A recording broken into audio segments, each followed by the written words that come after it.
জন্য তাদের কাছেও আপনারা জানতে চেয়েছেন। আমরা কি তাহলে ধরে নেব আপনাদের এই জানার পিছে কারণটা হচ্ছে এটাই যে আপনাদের কাছেও জনগণ জানতে চায় নিশ্চয়ই এরকম বিষয়গুলো, তাই না?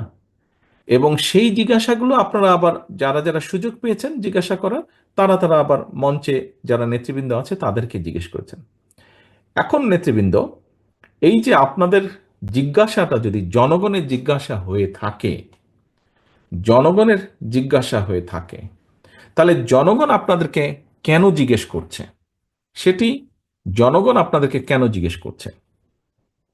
আমরা খুব সহজভাবে যদি চিন্তা করি, জনগণ আপনাদেরকে জিজ্ঞাসা করছে, খেয়াল করে দেখবেন আপনাদেরকে যারা জিজ্ঞাসা করছে তারা যে সকলে বিএনপি বা ধানের শীষের ভোটার তা না। এমন অনেক লোকও আছে, এমন অনেক মানুষও আছে যারা আপনাদেরকে বিভিন্ন সময় বিভিন্ন বিষয় নিয়ে জিজ্ঞেস করেছে, 31 দফার বিষয় নিয়ে, এবং আপনি জানেন যে এই মানুষটি হয়তো ধানের শীষে ভোট দেয় না, কিন্তু তারপরেও সে আপনার কাছে জিজ্ঞেস করেছে। এরকম নিশ্চয়ই হয়েছে, আপনাদের সাথে হয়েছে না?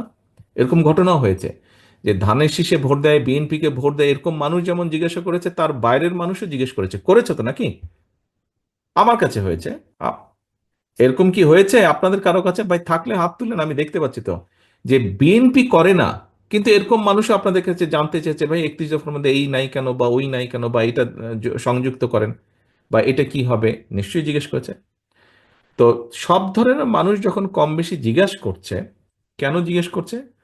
কারণ মানুষ কিন্তু বিশ্বাস করে যে আচ্ছা ঠিক আছে, সামনে ইনশাল্লাহ নির্বাচন হলে বিএনপির সবচেয়ে বেশি সম্ভাবনা সরকার গঠন করার, মানুষের সমর্থন নিয়ে বিএনপির সম্ভাবনা, বিএনপি নামক যে রাজনৈতিক দলটি, এই দলটির সম্ভাবনা সবচাইতে বেশি সরকার গঠন করার, এবং সরকার গঠন করলে এরাই মানুষের জন্য এবং দেশের জন্য কিছু করতে পারবে বলে মানুষের সেই আস্থা বা বিশ্বাসটা আছে।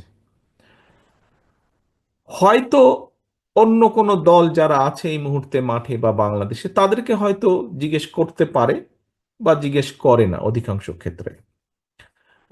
যেমন আরেকটি উদাহরণ দেই, এটি হয়তো কেউ কেউ একটু ভিন্নভাবে, অন্যভাবেও এটাকে তুলে ধরতে পারেন, বাট আমি সহজ চোখে যা দেখি, কোনো এলাকায় যদি আপনি যান, আপনি সাধারণ ওই এলাকার সাধারণ মানুষকে যদি জিজ্ঞেস করেন, আচ্ছা এখানে বিএনপির নেতাকে, ঠাস করে আপনাকে নামটা বলে দিবে যে আচ্ছা অমুক অমুক অমুক বিএনপির নেতা। আহ, ঠিক একইভাবে পতিত যে স্বৈরাচার, পলাতক যে স্বৈরাচার, তাদের যে দল, তাদের দলের নাম জিজ্ঞেস করলেও হয়তো বলে দিবে মানুষ। আরো অনেক রাজনৈতিক দল আছে, সেই সব রাজনৈতিক দলের কারো নাম যদি জিজ্ঞেস করেন, তখন কিন্তু লোকজন একটু চিন্তা করবে, কে কে কে কে জানি, এরকম চিন্তা করবে। এটা কি আপনারা একমত আমার সাথে এই ব্যাপারে? আচ্ছা, ঠিক আছে, একমত। তো এখন ঘুরে আমি ওই জায়গাটায় আসি যে কেন আপনাদেরকেই জিজ্ঞাসা করে, যখন জানে যে আপনি বিএনপির লোক, বিএনপি করেন আপনি, বিএনপির একজন নেতা বা কর্মী, যে আচ্ছা শিক্ষা নিয়ে কি করবা, স্বাস্থ্য নিয়ে কি করবা, নারীদের কর্মসংস্থান বা পুরুষদের কর্মসংস্থান, বেকার সমস্যা, এগুলো নিয়ে কি করবা, এই যে আলোচনাগুলো করে, ঘুরে ফিরে কিন্তু সব এক জায়গায়, কারণ জানে যে এই দলটি সক্ষম দেশের জন্য, মানুষের জন্য কিছু করার। এখন নেতৃবৃন্দ, তাই যদি হয়ে থাকে, আমি যেই কথাটি বললাম, হতে পারে আমি 15 বছর আগে দেশে ছিলাম, 15-16 বছর আগে দেশে ছিলাম, 15-16 বছর আগে আমি এই এই ফিলিংসটি দেখে এসেছি বা এই বিষয়টি দেখে এসেছি। এর মধ্যে এই বিষয়টি সম্পর্কে আপনাদের কাছ থেকে জেনেছি, অর্থাৎ গত কয়েক বছর ধরে আপনাদের সাথে যে আমার ইন্টারাকশন, তার মাধ্যমে জেনেছি বাস্তবে মাঠে আপনারা আছেন।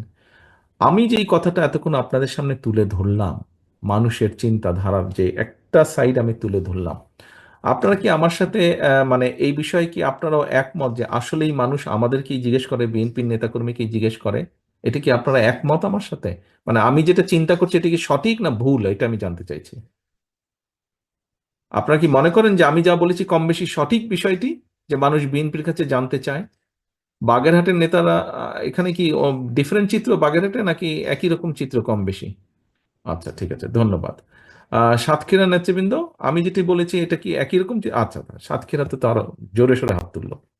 এখন নেতৃবৃন্দ, আসেন তাহলে এই যে দেখেন আপনারা জিজ্ঞাসা করলেন, কেন জিজ্ঞাসা করলেন যে মানুষ আপনাদের কাছে